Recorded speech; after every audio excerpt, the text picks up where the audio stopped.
Have you ever felt that the harder you try to control everything and make it perfect, the more chaotic your life becomes? You find yourself trapped in thoughts about past mistakes or worrying about a future that hasn't even happened yet. Seneca, a Stoic philosopher, once said, "We suffer more often in imagination than in reality." Today we're going to learn how to stop tormenting ourselves with our thoughts and start taking control of our lives through the ancient art of Stoicism. Imagine this. You come home after an exhausting day at work, stuck in heavy traffic. You finally arrive hoping to rest, but instead you're greeted by a pile of dirty dishes that should have been washed by your partner or roommate. Instantly, your anger explodes. You yell, say harsh words, and ruin the entire evening. And then what happens next? You feel guilty. You start overthinking. You regret what you said and wish you could turn back time. The problem is, we often let past events consume our present lives. We resist reality and wish things had gone differently, when in fact, regret is an internal emotion that we must learn to understand, diagnose, and heal on our own. Stoic philosophy offers a solution through three core strategies. The Dichotomy of Control. Epictetus taught that every situation has two handles. One you can grasp to lift the burden, the other you cannot. We must focus only on what is within our control, our actions and thoughts in the present, and let go of what we cannot change. Like the past, remember the past and the future hold no power over you. Only the present does. Amor Fati, love your fate. Instead of resisting hardship, learn to accept it.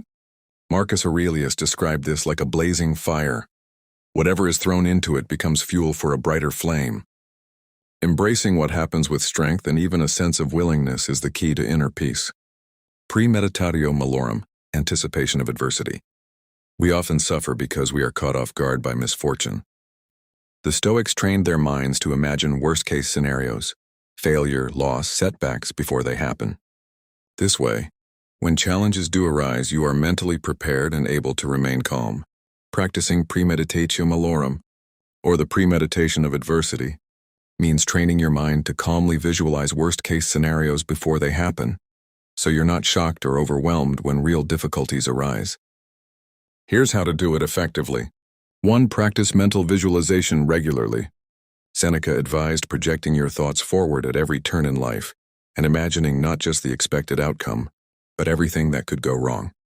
For example, before giving a presentation, imagine the microphone failing or the audience reacting poorly. This isn't pessimism, it's preparation. 2. Consider the full range of human conditions. Bring to mind the various difficulties that can happen to anyone, from extreme situations like loss or exile to everyday frustrations.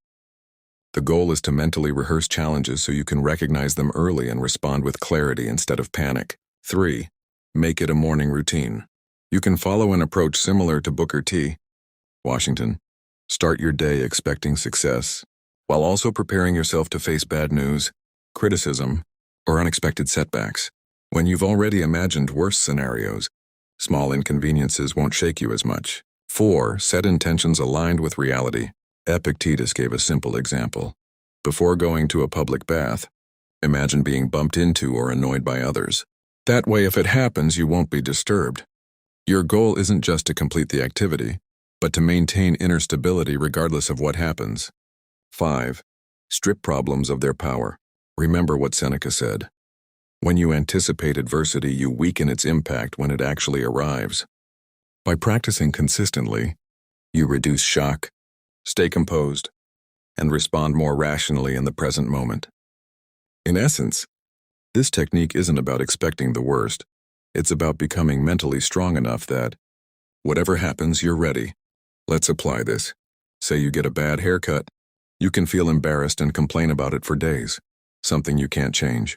Or you can recognize that you still have control. You can style it differently or simply wait for it to grow back. On a bigger scale, if you make a mistake at work, instead of drowning in regret, use a perspective from Edith Eger. If I had known then what I know now, I would have done things differently. That's it. Done. Regret won't change anything, but learning from your mistakes will shape your future. Think of obstacles like sawdust on a workshop floor.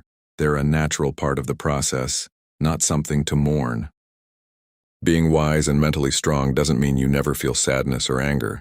It means you choose not to let those emotions control you. Stop worrying about things that are outside your control. Starting tomorrow, when something bad happens, ask yourself, is this within my control? If not, let it go. Give yourself the greatest gift, the present moment. Love your fate. Face the day with courage, and become stronger than your own mind. Amor Fati.